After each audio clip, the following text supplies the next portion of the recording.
Title আর thumbnail দেখে একটু হলেও অবাক হয়েছেন কি? না না, অবাক হওয়ার কোনো ব্যাপার নেই।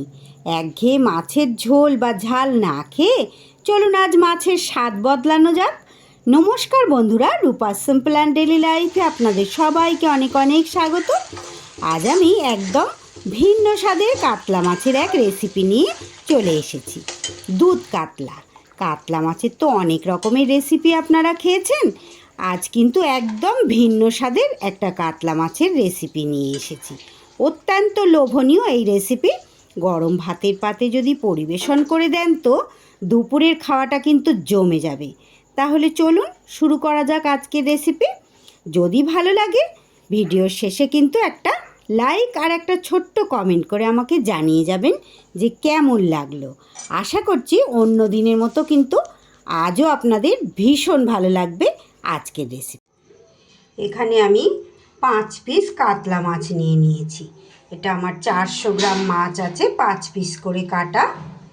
প্রথমে আমি মাছগুলোতে একটু নুন হলুদ মাখিয়ে নেব। হলুদটা কিন্তু খুব সামান্য দেব, বেশি হলুদ দেওয়ার দরকার নেই। ভালো করে আমি মাখিয়ে নেব। মাছে কিন্তু আমার নুন হলুদ মাখানো হয়ে গেছে। গ্যাসে আমি কড়াই বসিয়ে কড়াইতে দিয়ে দিচ্ছি রাইস ব্র্যান অয়েল। আপনারা এখানে সাদা তেল ইউজ করবেন, সর্ষের তেলে কিন্তু এই রেসিপি ভালো হবে না। খুবই কম মশলায় কিভাবে এত সুন্দর একটা মাছের রেসিপি তৈরি করা যায় সেটাই কিন্তু আজ আমি আপনাদের সঙ্গে শেয়ার করব। সঙ্গে থাকুন বন্ধুরা। মাছগুলো আমি ভেজে নেব। মাছগুলো কিন্তু একদমই কড়া করে ভাজা যাবে না, একটু হালকা করে এপিট ওপিট করে আমি ভেজে নেব সব মাছগুলো। মাছ বেশি কড়া করে ভাজলে কিন্তু মাছের মধ্যে কোনো গ্রেভি ঢোকে না, মাছের কিন্তু স্বাদও ভালো হয় না।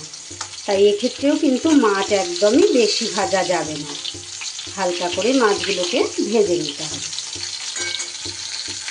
বাকি মাছগুলোও কিন্তু আমি একইভাবে এপিট ওপিট করে হালকা করে ভেজে নেব।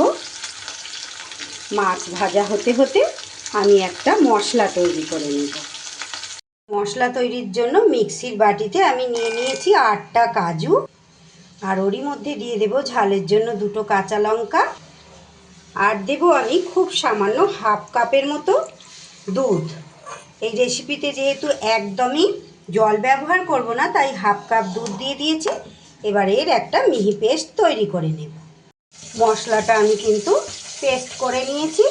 আমার কাছে কিন্তু আমন্ড ছিল না বন্ধুরা, আপনাদের কাছে যদি আমন্ড বাদাম থাকে এর মধ্যে কিন্তু 7-8টা আমন্ড দিয়ে পেস্ট করে নিতে পারেন, সেক্ষেত্রে কিন্তু খুব ভালো লাগবে। আমার কাছে ছিল না বলে আজ আমি দিতে পারলাম না, তাই শুধু কাজুই দিয়েছি।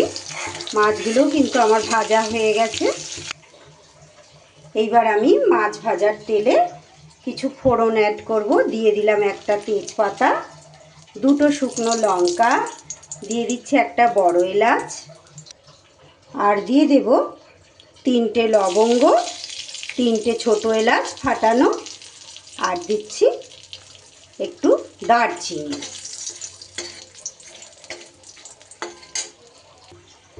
আর এই ফোড়নের ওপরেই দিয়ে দেব আমি 1 চামচ ঘি। ফোড়ন থেকে সুন্দর গন্ধ বেরোলে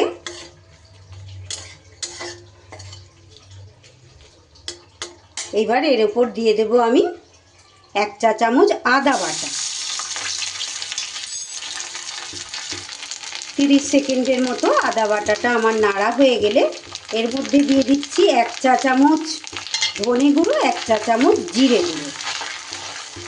ভীষণই লোভনীয় একটা মাছের রেসিপি বন্ধুরা। আপনারা যে কোনো দিন তৈরি করবেন, একঘেয়ে মাছের ঝোল ঝাল না খেয়ে এইভাবে যদি তৈরি করেন আশা করছি প্রত্যেকের ভালো লাগবে। আর ভীষণই লোভনীয়, ভীষণই। আমাদের মাছে ভাতে বাঙালির তো বিভিন্ন রকমের মাছ তো লাগেই প্রত্যেক দিন। এইবার এর ওপরে দিয়ে দেব যে কাজু কাঁচা লঙ্কাটা পেস্ট করেছি আমি, দুধের সাথে সেই পেস্টটা দিয়ে দিলাম। মিক্সি বাটির মধ্যেই আবারও একটু দুধ দিয়ে ধুয়ে আমি দিয়ে দিচ্ছি। পুরো রেসিপি কিন্তু আজ আমি দুধ দিয়ে তৈরি করব, কোনো রকম জলের ব্যবহার করব না।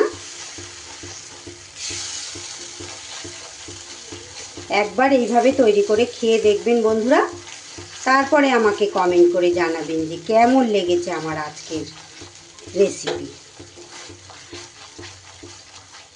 খুব সুন্দর করে আমি কষিয়ে নেব। মশলাটা কিন্তু অল্প অল্প করে দুধ দিয়ে দিয়ে কষিয়ে নিতে হবে। আস্তে আস্তে কিন্তু মশলা থেকে আমার তেল ছেড়ে দিচ্ছে। আমি কিন্তু কোনো রকম হলুদও ব্যবহার করিনি, তাই কালারের জন্য খুব সামান্য একটু কাশ্মীরি লঙ্কার গুঁড়ো আমি দিয়ে দিলাম। এই ক্ষেত্রে যদি আপনারা ঝাল খেতে পছন্দ করেন, এখানে কিন্তু ঝাল লঙ্কার গুঁড়ো অ্যাড করতে পারেন। আমি যেহেতু দুটো কাঁচা লঙ্কা দিয়েছি বেটে, খুব মোটা মোটা লঙ্কাগুলো ছিল, খুব ঝাল, তাই আর এখানে গুঁড়ো লঙ্কা দিচ্ছি না, সামান্য একটু কাশ্মীরি লঙ্কার গুঁড়ো দিলাম। মশলা কিন্তু আমার খুব ভালো করে কষানো হয়ে গেছে। এবার আমি এই পর্যায়ে দিয়ে দিচ্ছি নুন। গ্যাস কমিয়ে রেখে কিন্তু এইভাবে আমাকে আস্তে আস্তে মশলাটা কষিয়ে নিতে হবে। তেল ঘি কিন্তু একদম ওপরে ভেসে উঠেছে। এবার বুঝে নিতে হবে যে আমার মশলা কষানো হয়ে গেছে।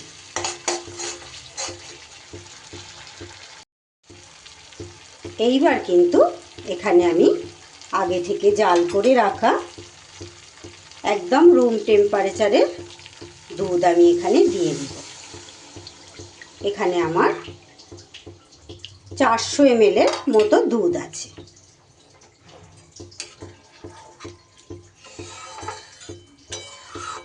গ্যাস কিন্তু একদম কমিয়ে নিয়ে দুধটা দিতে হবে। দরকার হলে গ্যাসটা কিন্তু আপনারা বন্ধ করেও দুধটা দিতে পারেন, যাতে দুধটা কেটে না যায়। তারপর দিয়ে ভালো করে মিশিয়ে নেওয়ার পর তারপর আবার গ্যাসটা ধরিয়ে দেবেন। আমি বন্ধ করিনি, আমি কমিয়ে দিয়েছি একদমই।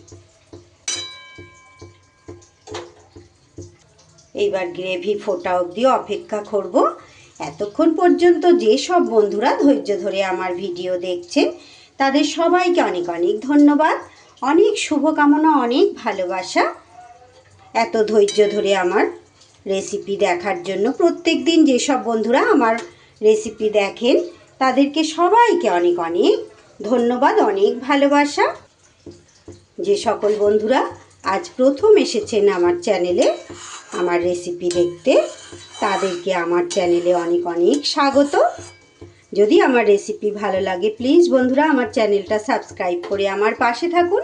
পাশে থাকা বেল আইকনটা প্রেস করে রাখুন, যাতে নিত্য নতুন রেসিপি দিলে আপনারা সাথে সাথে দেখে নিতে পারেন। গ্রেভি কিন্তু খুব সুন্দর করে ফুটে গেছে। এবার আমি ভেজে রাখা কাতলা মাছের টুকরোগুলো দিয়ে দিলাম। মাছ দেবার পরেও আরও কিন্তু 4 থেকে 5 মিনিট খুব ভালো করে দুধের মধ্যে, মশলার মধ্যে, গ্রেভির মধ্যে মাছগুলোকে ফুটিয়ে নিতে হবে, যাতে গ্রেভি মাছের মধ্যে খুব ভালো করে ঢোকে। খুব সুন্দর করে কিন্তু গ্রেভির মধ্যে মাছগুলো আমার 5 মিনিট ধরে ফুটছে। আমি মাঝে একবার নাড়িয়ে দিয়েছি, দিয়ে দিলাম খুব সামান্য কয়েকটা দানা চিনি। যেহেতু আমার দুধ কাতলা তৈরি হচ্ছে, সেই জন্য চিনির দানা কটা দিলাম স্বাদ ব্যালেন্স করার জন্য। এক্ষেত্রে কিন্তু আপনারা চাইলে নাও দিতে পারেন। গ্রেভি কিন্তু অনেক ঘন হয়ে গেছে। এই পর্যায়ে দিয়ে দিচ্ছি একটু দেখতে সুন্দর করার জন্য 2টো পাকা লঙ্কা। যেসব বন্ধুরা একটা লাইক দিতে ভুলে গেছেন, প্লিজ বন্ধুরা একটা লাইক দিয়ে দেবেন, আর ছোট্ট কমেন্টের মাধ্যমে জানাবেন আমার আজকের রেসিপি আপনাদের কেমন লাগলো। দুধ কাতলা, অনেক রকমেরই তো কাতলার রেসিপি খেয়েছেন, একবার এই দুধ কাতলার রেসিপি তৈরি করে খেয়ে দেখবেন বন্ধুরা। গ্রেভি একদম মোটা হয়ে গেছে। এইবার কিন্তু আমি গ্যাস বন্ধ করে দেব। তাহলে কেমন লাগলো বন্ধুরা অবশ্যই একটা ছোট্ট কমেন্ট করে আমাকে জানিয়ে যাবেন। যে আজকের রেসিপি আপনাদের কেমন লাগলো। দুধ কাতলা